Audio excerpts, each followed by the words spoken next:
रविवारची सुट्टी होती मुलांना, तर मला सकाळी सकाळचा तुम्ही व्ह्यू बघू शकता. किती सुंदर असा व्ह्यू आहे.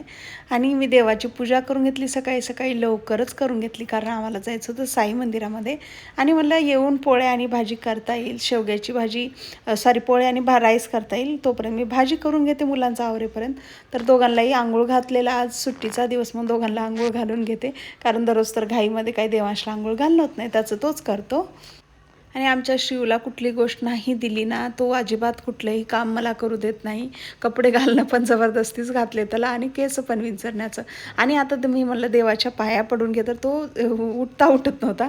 तरी आणला आणि इथं म्हणतोय की मला दादाला पाया पडू घाल, तेव्हाच मी पाया पडेल. आणि देवांशला ड्रेस काढून ठेवला आहे, तरी त्याचं चालू होतं लॅपटॉपवरती काहीतरी गेमचं. मुलं सुट्टीच्या दिवशी अक्षरशः खूप सतवून सोडतात. खाली आलो, आमची टू व्हीलर काढल्याशिवाय फोर व्हीलर काढता येत नाही. टू व्हीलर काढून साईडला केली आणि इथे आलो आम्ही मंदिरामध्ये. खूप ट्रॅफिक होतं रविवार असल्यामुळं, यायला पण आम्हाला बराच वेळ गेला.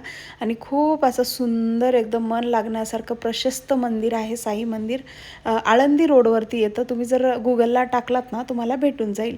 मंदिरामध्ये छानपैकी बसलो आम्ही. बराचसा जुना व्हिडिओ आहे माझा, ऊन बऱ्यापैकी होतं. आणि इथे गाडी पार्किंगला आम्हाला दूर लावावी लागली होती, त्यामध्ये पण बराचसा वेळ गेला. नंतर आलो जातेवेळीच वाटमध्ये हनुमान मंदिर आहे, हनुमान मंदिराचं दर्शन घेतलं. हजबंडला फोर्सफुली घेऊन आली मी, कारण त्याला जायचं होतं PGला. मला सुट्टीचा दिवस आहे, मंदिराला जाऊन दर्शन करून घेऊ. नंतर एक महत्त्वाचं काम होतं, माझ्या बहिणीचं सामान आलेलं आणि तिच्याच घरी आहे मी. भेटते नवीन